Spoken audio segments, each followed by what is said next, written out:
pregar o evangelho? Vamos pregar a palavra agora? Nós começamos uma série nova, o pastor Henrique começou no domingo passado, produzindo sem cessar. Diga, produzindo sem cessar. E o tema para hoje, eu gostaria de falar, para onde você está olhando? Isso é sério, né? Para onde você está olhando? Porque disse, nós temos que tomar cuidado com nossos olhos. Bater o carro, machucar alguém, se machucar, trazer consequências. Quanto tempo? 5 segundos, 10 segundos, 10, 8 segundos é o suficiente para fazer um estrago federal. E aí você fala assim, ele estava com os olhos no trânsito, talvez ele estava vindo de longe e estava prestando bem atenção no que ele estava fazendo, mas de repente 5 segundos acabou tirando a atenção dele e ele acabou entrando numa dessas. E de manhã eu até comentei isso. Muitas vezes eu fico na casa de um pastor lá em Boston, quando eu vou para lá. Ele é uma pessoa super legal, pessoa fantástica, e toda vez que ele vai sair para algum lugar, vendo que é para trabalhar, eu quero ir junto. Falando, de dia não tem culto, então eu vou com você em algum lugar. E aí um dia nós saímos, estava descendo a rua da casa dele, era uma avenida e tem um canteirinho no meio, mas é um lugar super tranquilo, não tem problema nenhum. E aí a mulher dele ligou, ele pegou o telefone, tá, foi falar, e aí ela tinha mandado mensagem, e ao invés de ele ouvir o que estava falando, virou o celular e foi ler a mensagem. Aqueles poucos segundinhos, ele foi, pegou a roda nessa ilha central, deu um pulo, e quando ele pegou, ele acho que se assustou, e ele virou a direção e brecou. Quando o carro pulou e bateu no chão, bateu brecado. Era um carro muito grande, 8 lugares, aqueles carros bem grandão, Sequoia, né? E aí eu estava do lado, e por acaso eu estava sem cinto, né? Que também é o exemplo da negligência, né? Mas foi tão rápido, irmão, mas foi tão rápido que eu não sei nem explicar como, mas a hora que ele fez isso, eu voei, bati a cabeça no retrovisor, bati a cabeça no painel e caí sentado de volta no banco. Mas foi pá, pá, pum, pum, e aí ele parou o carro, machucou, ficou um pequeno hematoma na testa, né? Uma coisa assim, mas não fez nada grave. Mas tanto ele quanto eu, nós percebemos assim, foi tão pouco, mas foi o suficiente para eu acertar a cabeça lá, e poderia até ele ter se machucado, ou mais alguma coisa ter acontecido. E aí a gente começa a perceber e fazer uma análise. Vamos sair do trânsito e vamos fazer o espiritual agora? Quantas vezes a gente está indo tudo bem, tudo direitinho, tudo certinho, mas uma bobeada que a gente dá, alguma coisa acontece. Alguém nos leva a ser conduzido a um engano, um erro, qualquer coisa, e a gente nem percebe. A gente percebe que tem pessoas que às vezes são extremamente, vamos dizer assim, boas, e aí ele começou a ouvir um amigo, ficou perto de uma pessoa, acabou na empresa, acabou nos lugares que ele estava, e ele saiu fora do propósito. E o que era salvação, de repente ele acabou abandonando ela, porque ele achou que cometeu um erro, e ele começa a ficar entristecido por isso. E aí nós começamos a entender, espiritual é tanto quanto a nossa vida secular. Ela exige muita atenção. Por isso que eu coloquei, para onde você está olhando? Porque nós não podemos perder o nosso objetivo. Qual é o seu objetivo? Jesus é o caminho, a verdade e a vida. Ele é o caminho, Ele é verdade e Ele é vida. Então eu não posso perder essa direção, esse objetivo. E o que mais o diabo vai tentar fazer é o quê?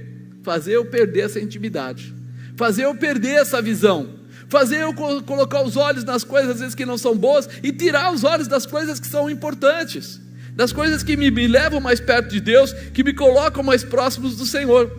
Eu não preciso correr riscos desnecessários que podem deixar marcas para sempre, né? Você menos espera, as pessoas ficam marcadas, ficam angustiadas. Então nós vamos pensar juntos. É a regra válida para todas as coisas, inclusive para a nossa vida espiritual. É bom a gente pensar nisso. Olha o que diz aqui em Lucas 9:62. E Jesus lhe disse: ninguém que lança a mão do arado e olha para trás é apto para o reino de... Ele falou o quê? Ninguém que lança a mão do arado e olha para trás é apto para o reino de Deus. Ele está querendo dar um ensinamento para nós. Acho que todo mundo já ouviu essas explicações que o pessoal dá. Olha, o arado, ele era feito de madeira e um pedaço de metal, e ele era puxado por um animal, e aí quando ele ia sendo puxado, né, tinha lá umas tiras que puxavam, ele ia indo, e quando ele estava indo, se ele olhasse para trás naquela hora, podia pegar uma pedra, se pegasse uma pedra, podia quebrar o arado. Aquilo lá levava muito tempo para fazer, era totalmente manual. Então, quer dizer, se perder o arado, provavelmente vai atrasar toda a sua plantação, e se atrasar a plantação, lembra, tem a chuva, tem a colheita, etc. Ou, de repente, eles também falam que o arado ele tinha que fazer um sulco na linha reta, para que fizesse outro sulco a 50, 60 centímetros em linha reta, e outro. Imagina se você olha para trás, você perde a direção e começa a fazer caminhos tortuosos, você vai estragar a colheita, você não vai ter ali uma boa plantação, você vai trazer consequências ruins para isso tudo. Isso tudo é falado tecnicamente sobre quem planta. Mas agora vamos voltar para nós mesmos. Quando eu estou andando na minha vida espiritual e eu começo a olhar para trás, acontece que nem aconteceu com aquele pessoal no Egito. Você lembra que eles saíram do Egito? E quando eles atravessaram, foram lá para o outro lado, e eles já estavam do outro lado do mar, e as coisas ficaram difíceis. O que eles queriam? Voltar para o Egito. Eles estavam olhando para atrás, e eles estavam dizendo, por incrível que pareça, eles estavam dizendo das saudades que eles tinham de comer alguns temperos que eles colocavam na comida, porque Deus estava dando para eles o maná que caía do céu, mas não era o gosto daquela comida que eles comiam. E aí eles começam a declarar saudades, eles começam a olhar para trás e abandonar a promessa que está à frente. Qual era a promessa? Canaã, a terra que manava. E agora eles estão olhando para o Egito e perdendo a visão da promessa. Por quê? Porque eles começam a querer comparar.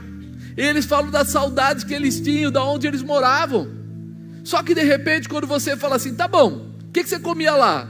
Ah, eu comia alho poró, eu comia um pedaço de carne, eu comia, sei lá, as plantações que eles tinham lá, lentilha, não sei o quê.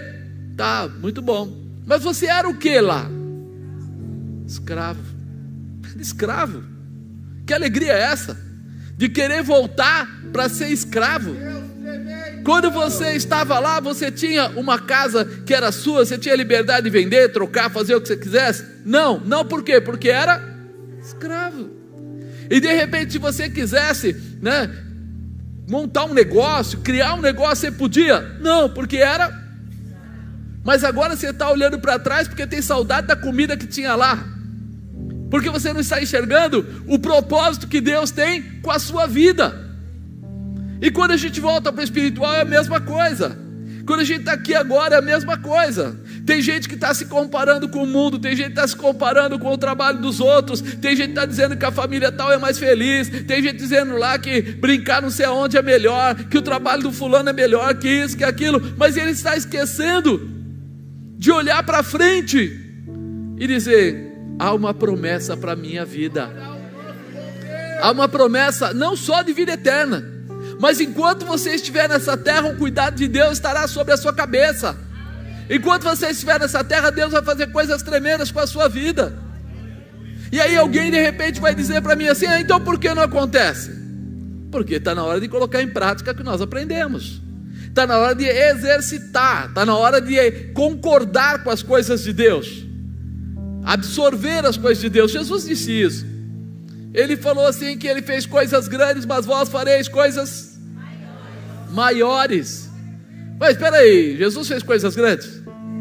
O que você acha? Ele foi lá e levantou a filha do Jairo lá que tinha morrido? Levantou Lázaro? E multiplicou pão? E multiplicou peixe? E curou o cego, o surdo, o homem que não andava? Você já pensou quanta coisa ele fez? E agora ele vira para você e aponta bem no seu nariz e diz, e vós fareis coisas ainda maiores.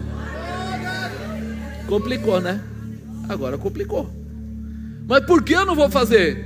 Porque o que é que eu estou fazendo para que isso aconteça? Onde estão os meus olhos?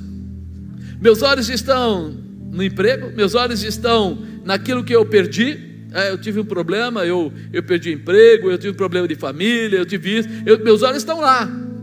Ainda minha alma ficou presa nessa situação. E enquanto eu tenho essa âncora lançada, essa âncora colocada, eu não consigo ir além. Mas a minha promessa está além. Como é que eu vou tomar posse da minha promessa se eu não saio do lugar? E agora? Está na hora de mudar.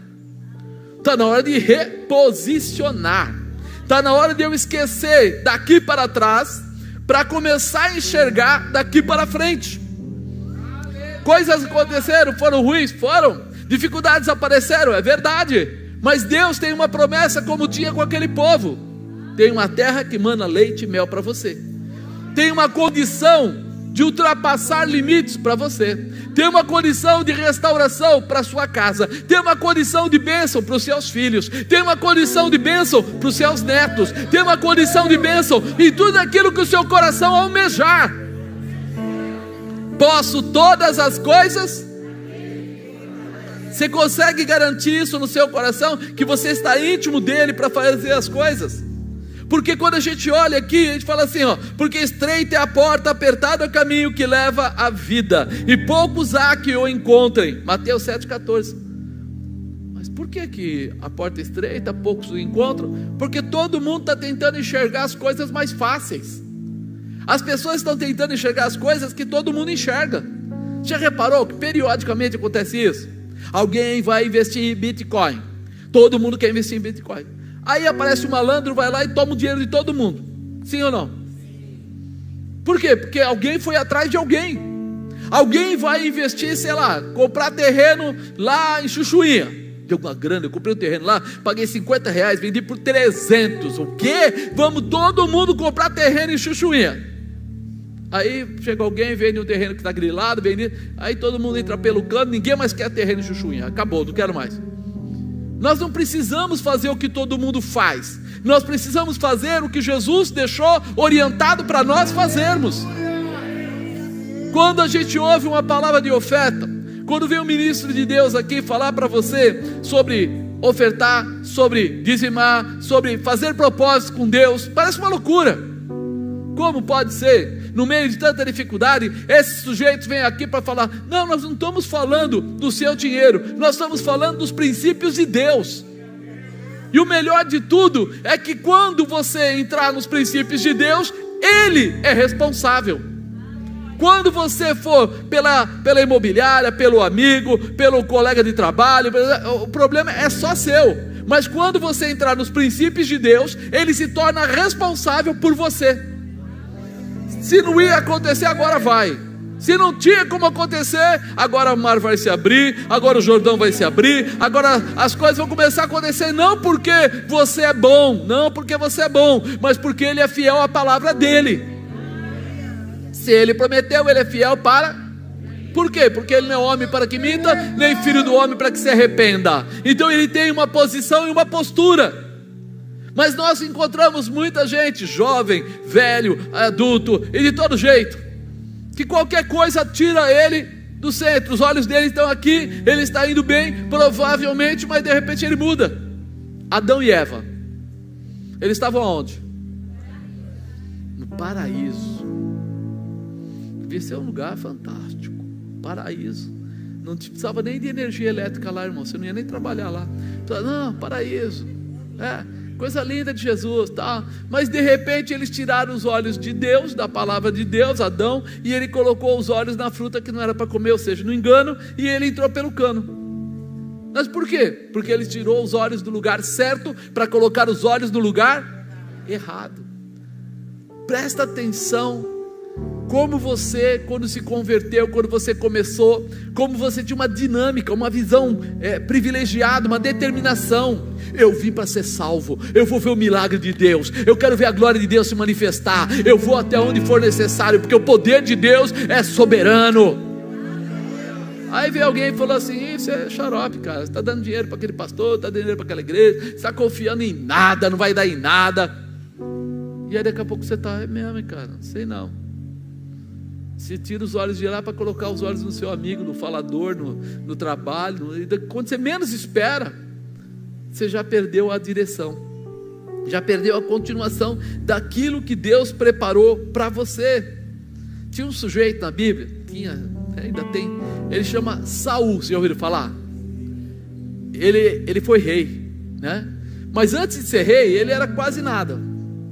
Mas aí Deus mandou Samuel ir lá e falar com ele, ungiu ele, e ele se tornou rei. E aí ele saiu pomposo, fazendo coisas tremendas, vencendo guerras. E aí todas as coisas que ele fazia, ele falava: vamos falar com Deus, vamos falar com Deus. Mas um dia ele parou de falar com Deus. E aí ele toma um tombo e perde o seu reinado. E aí que nós começamos a entender: ele era ninguém, com Deus ele se tornou alguém. O caminho estava aberto para ele. Enquanto ele olhava para Deus, ele vencia todas as batalhas. Quando ele tirou os olhos de Deus, caiu. Onde estão os teus olhos? Se os teus olhos estiverem em Deus, se você, mesmo passando a dificuldade, continuar com os teus olhos em Deus, mesmo tendo dúvida, colocar os seus olhos em Deus, mesmo no momento que te ferirem, falarem coisas que não são legais, você continuar com os seus olhos em Deus, você pode ter certeza que lá na frente você vai encontrar o que você precisa encontrar. Você vai ser abençoado naquilo que você precisa ser abençoado. Agora o mundo vai tentar desvirtuar, tirar, atrapalhar, bloquear. Olha para Judas. Falando do Novo Testamento, que a gente fala de alguma coisa do Velho Testamento, e o pessoal fala: ah, mas isso era Velho Testamento, então vamos para o Novo. Judas era o quê? Olha aí, tem crente num pedaço. Discípulo de Jesus, se tornou um dos 12. Andava assim, meu irmão, ó, mais perto do que nós dois. Andava grudado. Sentava um do lado do outro. Comia o pão, o mesmo pão. Comia o peixe, o mesmo peixe. Você já pensou? Mas aí, qual era a função dele lá no meio? Ele carregava a bolsa. Dentro da bolsa tinha o quê? Pila, money, bufunfa. Tinha dinheiro.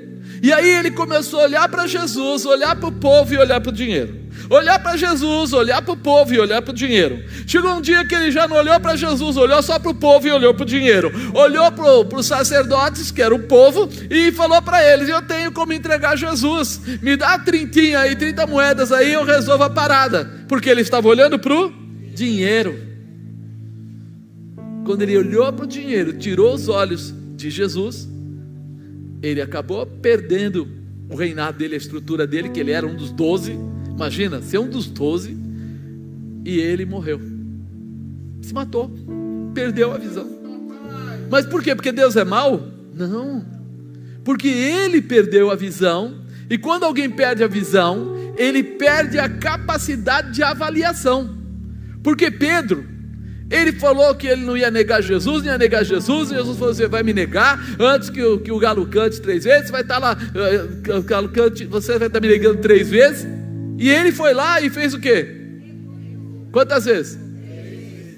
Rapaz, se Jesus é bom de mira, né? Falou e aconteceu. Quando ele olhou para Jesus, Jesus estava lá dentro, trancado no lugar, mas enxergava ele e deu de olho. Diz que ele chorou amargamente, ficou triste. Agora, e depois ele se enforcou? Ele se arrependeu. Quando ele se arrependeu, ele foi restaurado. E se Judas tivesse se arrependido? Teria sido restaurado. Você começa a entender? Você volta os seus olhos para Jesus, e até os erros que você cometeu, Ele te perdoa, Ele te restaura, Ele te levanta, Ele te estabelece. Por isso você tem que tomar cuidado onde estão os seus olhos. Até quando você está tropeçando, antes de cair, levanta os olhos para o Senhor, porque Ele te levanta. Cair do homem e levantar é de Deus. Ele está pronto a mudar a tua vida. Nunca, nunca se esqueça: o Senhor tem provisão e socorro para a sua vida, para quem é fiel. Tem gente fiel aí? Aleluia. Olha, no mundo a gente sabe que a gente vai ter aflição, mas nós temos uma convicção, né? Ele fala: tem de bom ânimo, eu venci o mundo. Quando ele fala isso, ele está dizendo assim, ó: eu venci o mundo. Se vós estiverdes em mim e eu estiver em vós, pedireis tudo o que quiseres e recebereis. Você entende? a grande conexão de estar olhando para Ele, de não perder a comunhão com Ele, quer dizer que mesmo que as coisas difíceis venham, você vai estar bem amparado para realizar. Você vai ter força para se levantar. Lá em Salmo 121, fala assim: eleva os meus olhos para os montes, de onde me virá o socorro? Eleva os meus olhos para os montes, de onde me virá o socorro? Ele está olhando para onde? Para Deus. Ele está tentando encaixar com Deus. Ele fala: o meu socorro vem do Senhor, que fez o céu e a terra. Só tem um socorro bom para você. Só tem um socorro verdadeiro para você. Só tem um socorro que transforma situações. Ele, o Deus Todo-Poderoso. Então eleve meus olhos para os montes, de onde me virá o socorro? Meu socorro vem do Senhor, que fez o céu e a terra. Pensa um pouco, para onde você está olhando? Faz um favor para mim, vira para alguém aí e fala para ele: para onde você está olhando? Se você estiver olhando para o dinheiro, se você estiver olhando para a porta de emprego, se estiver preocupado com o amigo, com a amiga, se estiver preocupado quem é mais bonito, quem é mais feio, se estiver preocupado quem é mais inteligente, menos inteligente. Nós sabemos, tem períodos da vida, né? A gente costuma falar que quando a garotada tem um período da juventude aí, que eles se comparam demais. Ele fala assim: mas todo mundo tem, só eu não tenho. Já ouviram isso? Pai que não ouviu isso ainda não é pai, né? Essas comparações. Ele acha que todo mundo tem, só eu que não tenho. Não, filho, tem um monte de gente que não tem. Não, eu não vou mais. Então eu não vou na festa. Então eu não vou na casa do fulano. Então eu não quero ir para a escola. Então. É ou não é? E aí você descobre isso. Os olhos estão no lugar errado. A pessoa sofre dobrado, passa o tempo e descobre que aquilo não valia nada. É triste, mas é real. Nós estamos vendo as pessoas colocarem os seus olhos em tantas coisas. De manhã eu ainda fiz um comentário. Você já reparou que hoje a mídia, ela é tão forte, que não só crianças, jovens, adolescentes, velhos também, estão ficando tão ligados no videogame, que tem hora que tem família que está brigando, pai, mãe, filho, por causa do videogame. Porque a criança, ou o jovem, ou o adolescente, às vezes o adulto fala: por que eu não posso jogar? Não é o porquê eu não posso jogar. E a mãe fala assim: mas filho, já faz 2h30 que você está aí. Não, eu comecei agorinha mesmo. Não, já faz, olha lá, foi a hora que você chegou da escola, era tal hora, e você está aí, agora já fazem 3 horas, você está aí. E ele fica muito nervoso. Por quê? Porque os olhos dele não estão em Deus, estão nas coisas do mundo. Aí você começa a perceber a nossa dependência das coisas do mundo. Já viu a Netflix? Quem era a Netflix alguns anos atrás? Nem sabia. Mas naquela época você ia até um lugar para alugar uma fita, lembra? Alguém lembra disso? É só eu que lembro. Eu sou velho assim mesmo. Puxa vida, né? Você ia lá na locadora. Então esqueci de lembrar o nome. Na locadora, né? Blockbuster lá. Eu ia lá alugar. E aí a coisa foi mais longe, né? Podia devolver no dia seguinte e nem precisava ir lá, só enfiava num buraco lá num lugar e já era, e a gente falava assim, mas demorava. Você queria ver um filme. Hoje o cara assiste uma série inteira durante a noite, fica preso lá, né? E eles fazem de propósito para prender você. E aí você vira no outro dia e fala assim: o pastor fala para a gente orar, mas eu não tenho tempo para orar. Você ouviram isso? Eu queria estudar, mas eu não tenho tempo para estudar. Inventaram até a faculdade, que é pela internet. Você pode chegar em casa, sentar e fazer. E aí outro dia um pastor falou assim: minha filha não se deu bem com isso. Por que não se dá bem? Porque não tem ninguém atrás. Ei, olha para frente, ó. Fica ali na frente, daqui a pouco vira o rosto e larga. Faz parte. Nós estamos tão fast food, tão rápido nas coisas, querendo tudo pronto, que a gente não quer nem preparar as coisas mais. Fala a verdade. Se você estiver aqui em 2 restaurantes, daquele que a gente com a pazinha lá por quilo, e o outro que você senta e espera o pedido chegar. Em qual dos outros você vai? Ninguém nem quer responder. Eu não vou responder que isso vai me pegar, mas é a realidade. Você fala assim: eu tenho meia hora para comer. Se eu for lá, meia hora o cara vai levar para trazer a comida e tal. Mas essa meia hora, sabe o que se fazia antes? O casal conversava. Os pais e os filhos sentavam e conversavam. E aí, como é que foi lá, tal coisa? Foi assim. E amanhã, o que a gente pretende? Vai ser não sei o que lá. Como é que você está? Você está bem e tal? Hoje não. Bora. E aí nós não conseguimos nem digerir o que Deus tem nos dado, a vida que Ele tem nos dado. Então é muito importante a gente parar um pouquinho e lembrar: peraí, para onde nós estamos olhando? O que nós estamos visualizando? Como é que nós estamos nos preparando? O que está acontecendo? Ninguém que lança a mão do arado, olha para trás, é apto para o reino de Deus. Se eu colocar as coisas do mundo à frente das coisas de Deus, tem algo estranho. Não é normal, é correria do dia a dia.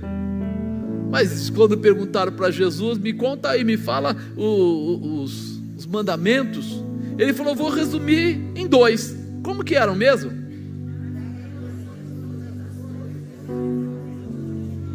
Fala o primeiro de novo.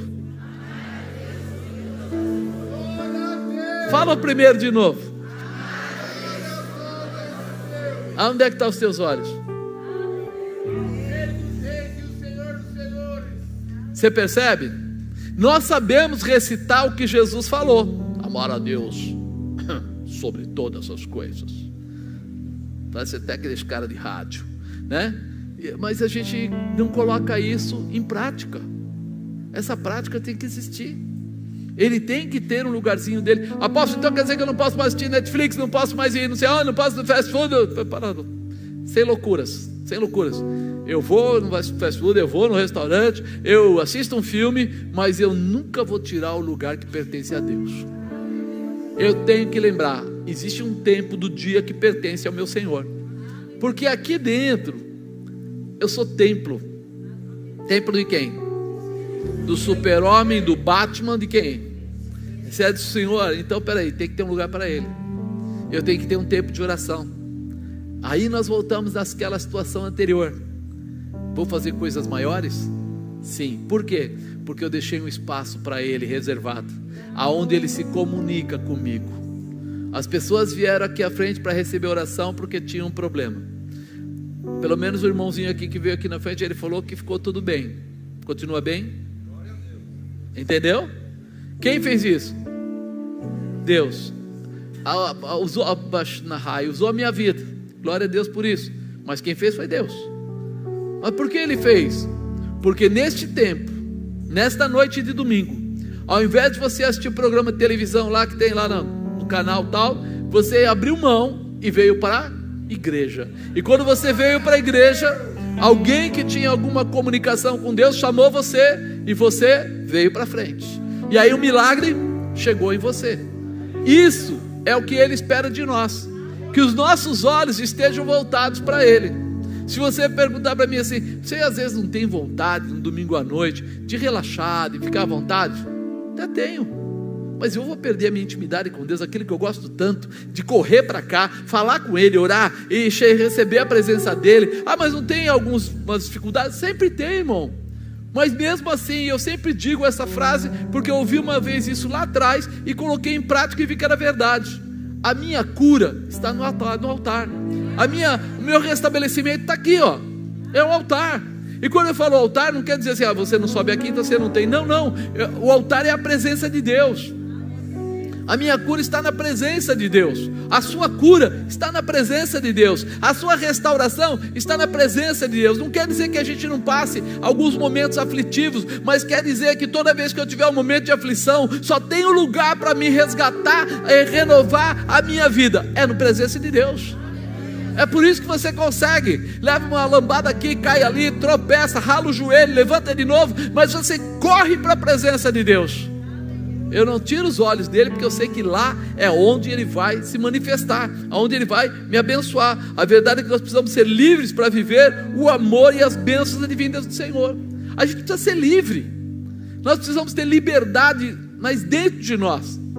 Não, eu não posso dizer que não. Não, eu não posso, não sei o quê. Eu nunca vou te pedir para você faltar no seu emprego. Nunca. Porque a Bíblia ensina que a gente deve ser correto e obediente. Então, no horário de trabalhar, você deve fazer o quê?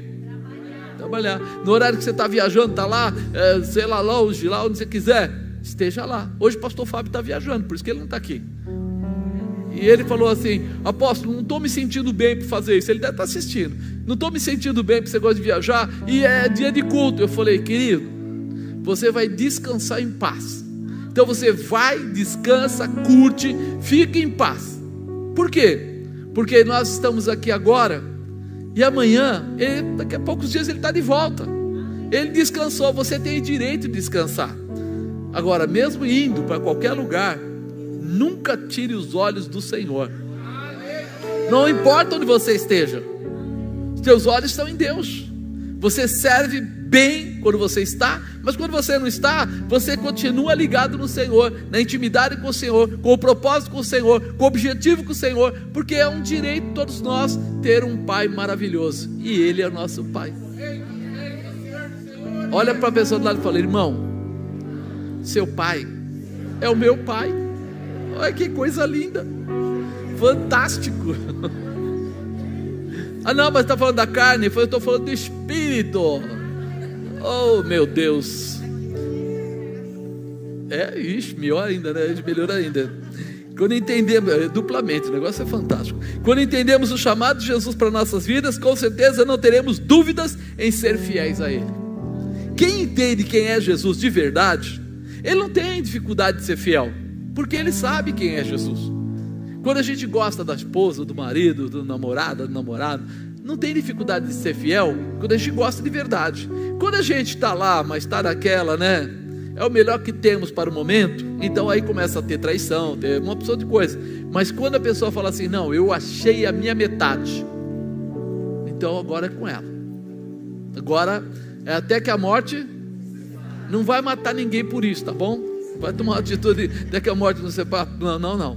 Mas a gente tem uma convicção, sabemos o que queremos. Agora imagina com Deus, sabemos o que queremos. Um dia nós estamos dizendo que a gente quer viver com Ele eternamente. É fantástico um negócio desse, né? Agora, quando você olha para trás, é como sentir saudades do Egito que nós falamos. É comparar o que temos com aquilo que tínhamos. É comparar o céu com a terra. É comparar as coisas do mundo com as promessas de bênçãos de Deus. Nunca vai ser parecido. As promessas de Deus, as bênçãos de Deus, olha, não dá para você falar o que Ele pode te entregar, o que Ele pode fazer. Você já pensou nisso? O que Deus, quem aqui já recebeu um milagre grande de Deus? Alguma coisa assim inesquecível? Não é legal? Aí o pessoal fala assim: mas você podia ter comprado na loja americana. Você acha que podia? Não podia, irmão, não tem como. Quando vem milagre, é milagre. Milagre é um negócio que homem não faz. E aí você fala assim: você esquece? Não. É o que eu falei, um dia a pessoa chegou para mim e falou assim: como é que você aguenta você ser pastor e não sei o que lá, não trabalhar em outras empresas, não fazer isso, não fazer aquilo? Eu falei: cara, sabe por que eu aceito? Porque na verdade o médico naquela época lá no passado, ele diz assim: você vai morrer. E eu estava com a palavra de morte. E de repente fui lá fazer uma campanha numa igreja humilde. 7 semanas depois, acabou. O cara falou: eu vou cortar seu intestino, vou fazer isso. Ele prometeu um monte de coisa. E aí depois de 7 semanas indo lá toda quinta-feira, fazendo lá oração e tal, acabou. Agora, eu existo. Eu não vivo mais, mas Cristo vive em mim. Então não tem mais jeito. É o que eu falei, eu posso cair, tropeçar, ralar o joelho, mas eu sou de Deus e acabou a história. Eu vou andar nesse caminho. Eu vou segurar na mão dele, levantar e prosseguir adiante. Por quê? Porque eu reconheço que um dia Ele fez um tremendo milagre. Então não tem como, não existe como. Eu não posso voltar. Eu falo de Estados Unidos, das pessoas lá, mas quem me levou para lá para conhecer, para tudo, foi Ele. Era para ir para uma casa, fui parar numa outra casa, fiquei lá para Não, era um outro pastor. Ah não, a bispa falou com a mulher lá, com a pastora, e começaram a conversar. Ela falou assim: eu não quero ir para essa outra casa que eles estão nos levando. Ela falou: mas você não está entendendo. Na outra casa, eles têm uma Dodge Ram, eles têm uma Mercedes, aquelas que é perua, eles têm uma casa enorme e tal, e nem estão aí, estão no Brasil. Vocês vão ficar com a casa toda, com os carros, tudo para vocês ficarem lá. E ela falou: mas eu não quero, eu quero ficar aqui. Aí a pastora falou: você tem certeza que você quer ficar aqui com a gente, tendo tudo isso do outro lado? Ela falou: não sei porquê, mas eu quero ficar aqui. A mulher ligou lá para o pastor, que é o lugar que a gente ia, avisou: ó, eles não vão para aí não, vou ficar aqui. O cara falou: não, faz o seguinte, hoje eles ficam aí, mas amanhã eles vêm para cá. Pergunta se nós fomos. Nós ficamos 12 dias lá, na casa dessa pastora, desse pastor. Aí virou uma amizade. Virou uma amizade dos nossos filhos, acabou. Agora, quem fez isso? Só Deus. Não tinha explicação. Então, quando você começa a entender que Deus, quando Ele está cuidando, Ele vai afinando, sabe a sintonia? Lá no rádio tem uma sintonia fina, aquela que muda um pouquinho de nada e chega no lugar certo. É Ele. Entrega os teus caminhos ao Senhor, confia nele, e o mais o Senhor o fará. Sim. Você começa a viver uma situação que é totalmente diferente daquilo que você entende. É para um tempo, para algum tempo, não importa. É o tempo que Deus comparar e colocar. É diminuir o valor da presença de Deus em nossas vidas quando a gente olha para trás. Então, diga: eu não vou olhar para trás, eu vou olhar para o Senhor. Os apóstolos tinham os seus olhos voltados para as promessas futuras. Quem era o cobrador de impostos lá, né? Levi, que depois você chama ele de Mateus. Ele era rico, tinha uma boa posição, mas quando ele encontrou com Jesus, ele fez o quê? Parou. Não estou pedindo para ninguém sair do trabalho, para ninguém largar tudo, não estou pedindo isso não, mas ele sentiu assim: eu quero essa vida, eu quero andar com Jesus. E você mesmo trabalhando, você pode andar com Jesus. Mesmo estudando, você pode andar com Jesus. Sabe, tem muitas vezes os jovens entram na faculdade e logo estão se tornando obsoletos, estão se tornando mais um no meio do tudo. Se tornam fracos. Por quê? Porque começam a desejar ser iguais àquelas pessoas que estão lá. E aquelas pessoas que estão lá, muitas delas estão com problema. Muitas.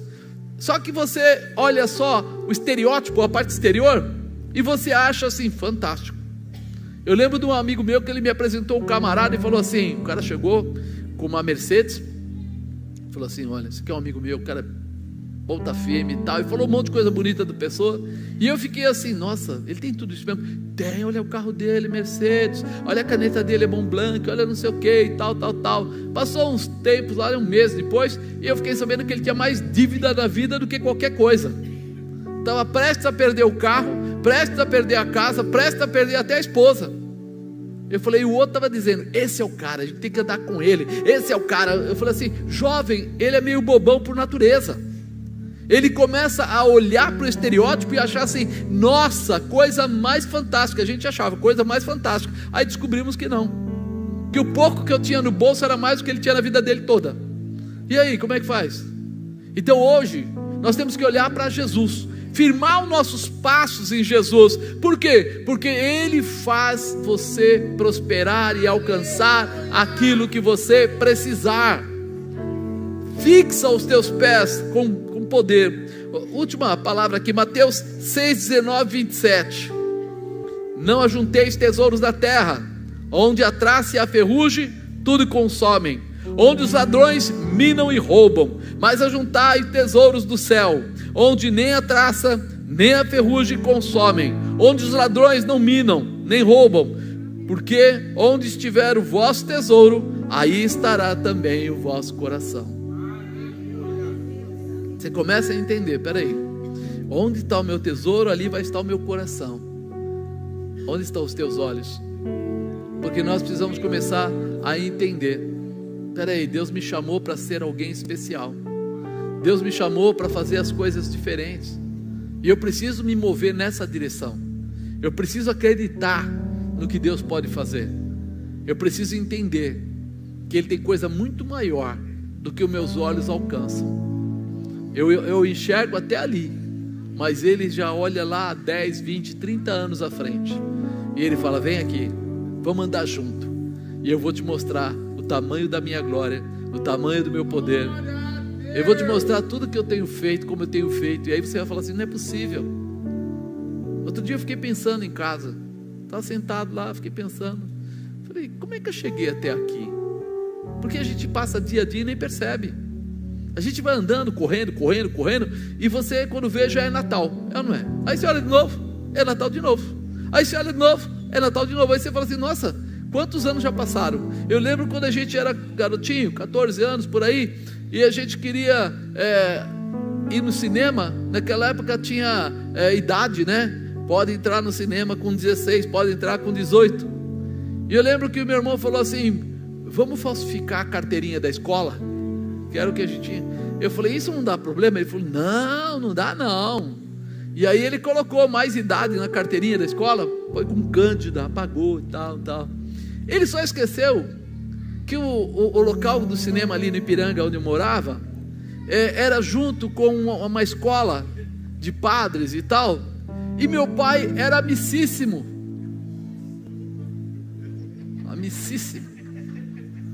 E a gente chega lá, e o meu irmão Celso falou assim: ó, você só não fala nada, fica quieto. Eu falei: tá bom. Mas imagina, um menino de 14 querendo entrar no cinema de 18, coisa do tipo. Ele falou: fica comigo. Eu fui, ele dei para ele pôs lá junto as carteirinhas, entregou lá, não fala nada. Aí o homem olhou, todos têm 18 anos aqui? Ninguém tinha 18 anos. Aí ele falou: todos têm? Aí o meu irmão: sim, todos temos. E tal, ele falou assim: então, Danilo, Celso e Marcos, vamos chamar o seu pai? Ele nem olhou na carteirinha. Eu falei: como é que ele sabe o nome da gente se olhar na carteirinha? Ele falou assim: ó, cai fora, senão eu vou chamar o seu pai. E eu voltei para casa e falei: como é que ele sabia o nome da gente? Aí o meu irmão mais velho falou: ele é amigo do Padre Isidoro, lembra que ele foi em casa? Não é uma sabedoria tão grande, né? Onde está o seu tesouro, lá vai estar também o vosso coração. O que você está fazendo? Coisa errada? Meu pai plantava em abençoar pessoas, em ajudar pessoas, era amigo de um monte de gente, assim, nesse sentido, que ele era católico, era amigo de um monte de padres e coisas do tipo, ajudando um, ajudando o outro. Eles iam em casa, comiam lá e tal. E nós querendo vender o quê? Mentira, safadeza. Como é que estava o nosso coração nessa época? Pretinho. Não tem jeito. Onde é que você está colocando a sua vida? Onde é que estão os seus olhos? Querendo fazer coisas que não são certas? Você acha que Deus vai te abençoar nisso? Mas eu preciso. Se você precisa, peça milagre. E Deus que é bom faz milagres. Abre o mar, faz cair maná do céu, faz sair água da rocha. Ele faz milagres. Não, ele não é compatível com engano, com malandragem, com safadeza. Ele não é compatível com isso. Então abra o seu coração para entrar na dimensão de Deus. Não tire os olhos dele, e ele vai mostrar para você o que ele tem de melhor para a sua vida. Nosso tesouro está bem firmado em Cristo. Nosso coração está com Cristo sempre. Diga: sempre. A candeia do corpo são os olhos, de sorte que se os teus olhos forem bons, todo o teu corpo terá luz. A candeia do corpo são os, e se os teus olhos forem bons, todo o teu corpo terá. Quer dizer que entra por aqui. Você sabe que você está permitindo coisas que não são boas. Porém, se os teus olhos foram maus, o teu corpo será tenebroso. Se portanto a luz que em ti há são trevas, quão grandes trevas tais serão. E aí? Você já pensou nisso? Que a tua mente, o teu cérebro, ele é tão poderoso, ele guarda tanta informação. Você imagina quanta informação cabe aí dentro do seu cérebro? Já pensou nisso? Você tem a cabeça desse tamanho, mas aí dentro tem um espaço de HD. Sabe o teu videogame? Coloca lá uns 10 mil videogames aí dentro, ele cabe. Ah, mas como é que você tem certeza disso? Querido, eu não preciso nem fazer conta. Eu estou com, acho que é 42 anos, 43, negócio assim. Não, tem uma idade aí, né? Uma idade voluntária e uma idade involuntária. E pensa um pouquinho. Você chega lá nos 50, nos 60, nos 70, nos 80 e você vai perguntar. Outro dia o Leandro estava falando da avó dele. Quantos anos ela tinha? 104. Ela morreu esse ano, né? Mas quando você ia lá, ela conversava com você e contava coisas do passado? Parecia que tinha 60 anos. Aí você fala, uma pessoa com 104 anos, quanta informação tem dentro da cabeça dela? Agora você fala assim, ela era muito rica? Ela estudou em muitas faculdades? Você começa a perceber? É dom de Deus. Deus te deu essa capacidade que faculdade nenhuma vai te dar, de armazenamento de imagens. Por isso que ele fala, se os teus olhos, a candeia do corpo são os olhos, se os teus olhos forem bons, todo o teu corpo será bom. Porque quem procura coisas ruins para fixar os olhos, vai acabar tendo coisas ruins na sua vida. Agora, se você procurar coisas boas para fixar os olhos, você vai ter coisas boas, seu corpo será bom, tua vida será boa, teu propósito será bom. Quem anda com gente fofoqueira vira o quê? Você viu como vocês sabem? Oh Deus, misericórdia. Quem anda com mentiroso vira mentiroso. Isso o mundo fala isso, não nós. Diga-me com quem andas e te direi. Sacou? Então nós, de repente, estamos aí abertos. Deus nos deu essa capacidade de absorver as informações. Quando nós olhamos, já está captado. Quando nós ouvimos, já está captado. E isso fica aí até quando? Para sempre. Só quando você morrer que vai parar de registrar. Mas até lá, tudo que vier está sendo registrado. Está sendo registrado. Então é bom que a gente comece a registrar coisas boas. Nós olhamos para Deus, conhecemos Deus, ouvimos Deus, recebemos de Deus, vemos os testemunhos. Quem gosta de testemunho? É bom demais, né? A gente vê testemunho e a gente começa a falar, nossa, é possível, olha lá, Deus fez milagre, então Deus continua a fazer, então Ele vai fazer de novo e vai fortalecendo você, porque há um registro que traz comparação. E aí Ele fala assim, põe esse, põe outro em cima, e aí você lembra, nossa, lembra aquela vez que o fulano também foi curado? Lembra aquela vez que ciclano também teve um problema e Deus abriu lá a porta e deu emprego para ele? E você vai lembrando de coisas e vai trazendo. Agora, quem tem visão ruim, fica acumulado coisas ruins, e a primeira coisa que vem na cabeça dele é, vai trair de novo, vai sacanear. Não presta, sabe, não adianta, não tem coisa boa, aquilo lá é um filho das trevas, é um engano, porque fica aquilo na sua cabeça, registrando. Por que Jesus perdoava, curava, libertava, transformava, pegava os maus e transformava em bons? Porque Ele tinha intimidade com Deus. Onde estavam os olhos dele? Quando Ele não estava fazendo muita coisa, Ele deixava lá os discípulos dele e Ele ia orar. Orar a quem? A Deus. Ele estava se fortalecendo.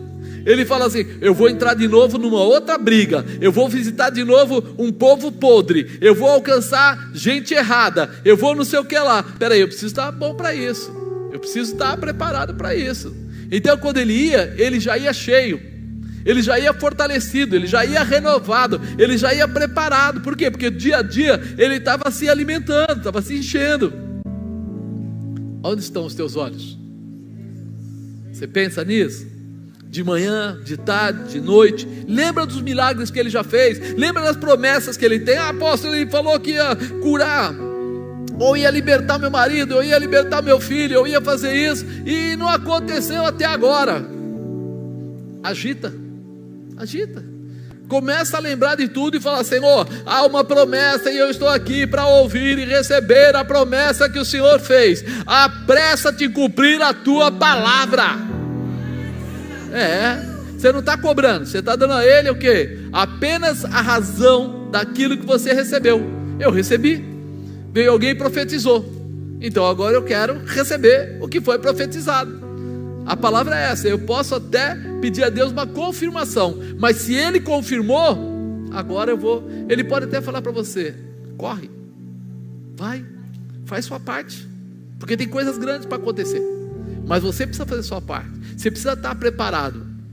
Mas eu volto a dizer, onde estão os teus olhos? Ninguém pode servir a dois senhores. Ninguém pode o quê? Forte, hein? Porque há de odiar um e amar o outro, ou se dedicará a um e desprezará o outro. Não podeis servir a Deus e a Mamon. Não foi o que aconteceu com o nosso amigo aqui, como é que chama lá? Judas. Não foi o que aconteceu com Judas? Mamon é dinheiro, é poder econômico, e Jesus representava a presença de Deus.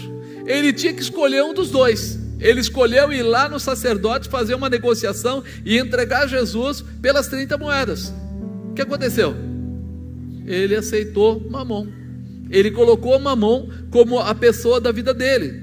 Se o teu Deus for Mamon, então você vai andar mais determinado ao mundo e seus presentes. Você vai ficar mais preocupado. Amado, eu fico falando da minha vida assim, até não é legal, né? Mas eu lembro jovenzinho, meu pai me levando no escritório lá, que ele nessa época trabalhava numa empresa em São Paulo, e ele deixava eu ficar lá com uns pedaços de lápis, escrevendo e tal, e eu olhava para aquele monte de mesa e falava assim, um dia eu vou ser chefe aqui, um dia eu vou mandar aqui nessa empresa e tal. E o outro chefe amigo dele lá falava assim, cara, do jeito que você tem essa cara de vontade, eu até acho que qualquer dia você pode vir aqui e mandar.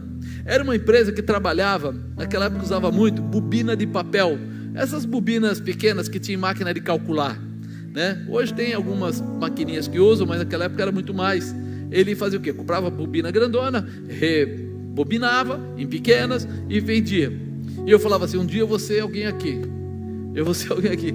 E o homem olhava para mim, tá bom, Marcos, tá bom, só que fica para lá. E eu ia para lá, daqui a pouco eu voltava, pegava papel, ficava escrevendo, fazendo bagunça. E ele mandando eu para lá. Eu não trabalhei na empresa dele, mas eu trabalhei na companhia Suzano de papel e celulose, que é 1 milhão de vezes maior que aquela empresa. Que as bobininhas que ele comprava pequenas, a outra empresa tinha bobinas de até 2,5 metros, 4 metros de largura, por 2,5 de diâmetro. Quer dizer, eu acho engraçado, a gente faz as coisas e não pensa no que a gente está fazendo. E Deus lá na frente fala assim, você quer mesmo, filho? Vou te colocar no meio de uma fábrica, você vai ver o que é papel. Você vai conhecer o que eu estou falando. Porque eu falava tanto para eles, eu pegava um papel sulfite na mão, falava, não, porque eu vou fazer aqui não sei o que, eu não fazia nada. Ficava lá só riscando papel, não sabia nem escrever direito. Mas o dia que eu estava lá em Suzano, e eu olhei para tudo aquilo e Deus fez eu me lembrar. Tá bom esse tamanho? Que é maior? Só uma máquina de papel lá tem 250 metros de comprimento. Que é maior? Tem engenheiro que trabalha dentro da máquina. Que é maior? Eu comecei a ficar meio choroso nesse dia. E o pessoal falou assim, tá bem, está precisando de alguma coisa? O senhor quer alguma coisa? Eu falei, não quero nada, não, eu queria chorar em paz. Dá para deixar eu chorar em paz, porque são coisas que você não tem controle. E à medida que eu sentei em casa, comecei a lembrar das promessas de Deus, das coisas que Deus foi fazendo, e como Ele foi pegando um Zé Mané, um qualquer, aquele bem nada, e falou assim, não, eu morava no fundo da casa que era da minha avó, de favor. E aí Deus começa a trabalhar na sua vida, e eu falava, eu preciso crescer, eu não posso passar apertado, eu preciso trabalhar, eu preciso me tornar chefe, eu preciso ser alguém respeitado, eu preciso ganhar dinheiro. Eu e a bispa casamos, fazíamos contas enormes, o ano inteiro, no 1º de janeiro a gente tinha um ano inteiro, tudo que a gente ia gastar até 31 de dezembro, dia por dia, porque os dois eram administradores, então era aquela coisa toda. E a gente falava, nossa, gastamos mais 7% do que devia, não sei o quê, e de repente um dia Deus fala assim, vou dar uma bica no balde desse moço. E aí começou a mudar minha vida inteira. E eu falei, vai dar errado, como é que eu vou me manter? Estou aqui eu hoje, depois que saí de lá, passei por acho que 13 ou 14 países diferentes, fui para tanto lugar, fiz tanta coisa, que quando eu não tinha mais aquele saláriozão, quando eu não tinha mais aquele apoio da empresa, porque lá não pagava nada, eu comia onde eu queria, eu tinha toda a estrutura montada para fazer o que eu precisasse, nem o carro era meu, o carro era da empresa, gasolina da empresa, manutenção da empresa, celular da empresa, conta do celular da empresa, tudo era deles. E quando Deus tirou, eu falei, meu Deus, acabou a festa, agora eu vou passar muito apertado. Passou um pouco, justo, mas nunca faltou nada. Apertado, mas nunca faltou nada. E aí hoje, quando eu sento para pensar como é que eu cheguei aqui, eu falo, eu não sei. Como é que Deus fez? Eu não sei, irmão. Eu simplesmente, eu e a bispa tivemos que confiar em Deus e falar assim, Senhor, sabe aquela música? Solta o cabo da nau, toma o remo nas mãos e navega, vai embora. Você fala assim, agora para onde eu vou? Não sei, vai. E hoje Deus está mandando dizer isso para você. Vai, porque Deus vai te levar para o melhor lugar. Vai, porque Deus vai cuidar da sua casa. Vai, porque você colocando os olhos nele, nada vai dar errado. Você vai passar momentos de aflição, sim. No mundo tereis aflição, mas tem de bom ânimo. Quer dizer, todo mundo tem, mas a vitória está lá na frente. A certeza está lá na frente. A convicção está lá na frente. E eu vou falar para você, eu já consegui ajudar muito mais gente na minha vida depois de convertido do que antes de convertido. Eu sempre ajudei pessoas, mas eu falo que parece que Deus fez assim, quanto mais você ajudar as pessoas, mais eu vou te abençoar, e mais Ele me abençoa, e mais eu sempre ajudo alguém que precisa alguma coisa, e sempre Deus vai lá e coloca. A bispa faz a mesma coisa, a gente vê pessoas que precisam, a gente ajuda, e Deus vai lá e nos restaura, e nos ajuda, e nos conforta, e nos dá graça, e nos dá dinheiro, faz o que for necessário.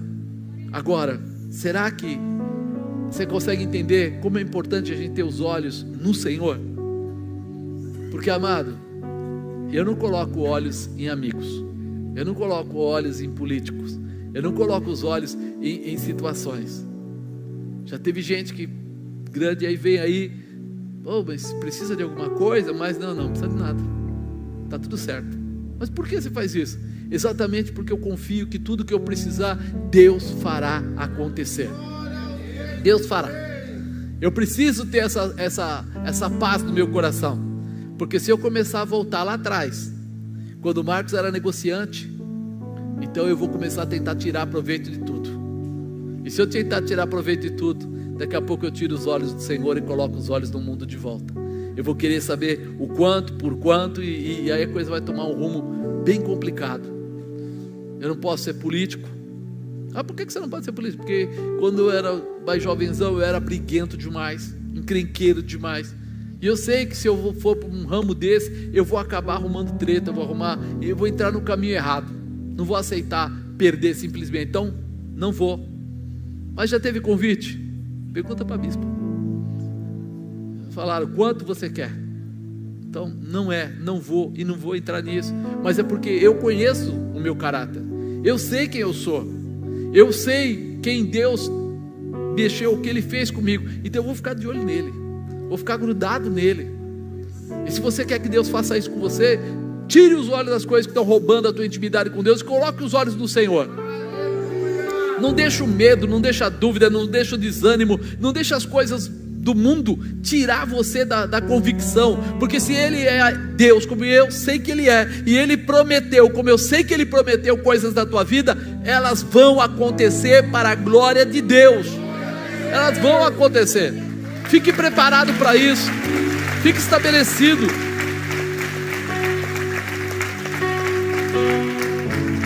O Senhor tem tudo que você possa precisar, o que Ele fala no 25. Por isso vos digo, não andeis cuidadosos quanto à vossa vida, pelo que haveis de comer ou pelo que haveis de beber, nem quanto ao vosso corpo, pelo que haveis de vestir. Não é a vida mais do que o mantimento, e o corpo mais do que a vestimenta? Olhai para as aves do céu, que não semeiam, nem cegam, nem ajuntam em celeiros, o vosso Pai Celestial os alimenta. Não tendes vós muito mais valor do que elas? O que você acha? Você tem mais valor do que elas? Você não é nenhuma planta, nem uma ave. Você é alguém especial, né? Você é a imagem e semelhança de Deus. Você é muito especial. Fala para a pessoa do lado, você é muito especial. Valorize, acredite, Deus está de olho em você e vai te dar o melhor. Vai abrir essa porta para você passar, vai liberar os teus caminhos, você vai viver essa plenitude. Mas se libere para isso. Qual de vós poderá com todos os seus cuidados acrescentar um côvado à sua estrutura? Quem é que pode aumentar um côvado? Mais ou menos 40 centímetros, 45 centímetros a sua estatura. Só Deus pode fazer coisas desse tipo. E nós temos que ter essa convicção: eu não vou quebrar galho, eu vou ser mais que vencedor, porque Ele me amou. Ainda que hoje as coisas pareçam difíceis, eu tenho uma convicção: o meu Deus, segundo as suas riquezas, suprirá todas as vossas necessidades em glória. Todas. Você vai ficar nos braços dele e ele vai abrir a porta para você passar. Ele vai liberar o seu caminho. Ele vai abençoar a sua casa. Ele vai abençoar os seus filhos. Ele vai abençoar os seus netos. Ele vai mostrar a você que ele te ama e quer cuidar de você. Tira o peso dos seus ombros. Lançai sobre mim toda a vossa ansiedade, porque eu tenho cuidado de vós. É o que ele diz. Acredite nisso, né? Nós demoramos a entender que Deus nos ama, que nós dependemos dele, e ele não depende de nós. Deus depende de você. Sabe que agora eu vou prejudicar Deus, eu não vou dar dízimo esse mês, vai faltar na conta dele. Ele é o dono do quê? Entendeu? Você não vai tirar nada, você não vai atrapalhar nada, você não vai bloquear nada. Se você entender, só quem perde somos nós quando tiramos os olhos dele. Só nós somos prejudicados. Para onde você está olhando? Você está olhando para frente ou está olhando para trás? Pensa bem. Nenhum grande piloto de Fórmula 1 dirige olhando para trás, sim ou não? Nenhum grande piloto de avião aí dirige ou pilota olhando para trás. Nenhum grande comandante de navio pilota lá o navio olhando para trás. Por que você vai tirar os olhos do Senhor? Por que você vai deixar de olhar para frente, para o propósito, para o objetivo, para a realização que Deus preparou para você? É uma coisa que nós temos preparado dentro de nós e não estamos valorizando. Então se estabeleça, pare de olhar para o passado e viva o presente de olho nas promessas do futuro. Viva hoje, já imaginando o que vai acontecer. O que é que você está pedindo para Deus? Você já pensou? Se descesse um anjo aqui agora, pá, eis aqui Gabriel, o que você pediu para Deus? E o anjo primeiro cura eles, que eles estão mudos. Você pode curar, depois só faz um milagre. Mas você já pensou nisso? Que de repente Deus resolveu ouvir você. Resolveu ouvir você agora. E agora? O que vai acontecer? Nós precisamos estar prontos a declarar aquilo que nós cremos, a dizer realmente: Senhor, eu creio, o Senhor falou que a minha casa será abençoada, e minha casa será abençoada. O Senhor falou que meus filhos todos estarão na sua casa, serão homens de Deus, e meus filhos serão homens de Deus. O Senhor falou que meu marido vai se converter. Apóstolo, mas meu marido é duro. Mas a palavra de Deus é como uma marreta que esmiuça a penha, ou um martelo que quebra a pedra. Eu não estou falando de mim, isso é Bíblia, tá? Estou citando a Bíblia para você. Ou seja, Ele traz o impossível à realidade. Abre o seu coração, que Jesus estabeleceu para você, e seja que você um vencedor. Entenda isso, Ele tem realmente um futuro para mim, Ele estabeleceu, e eu vou ser o vencedor.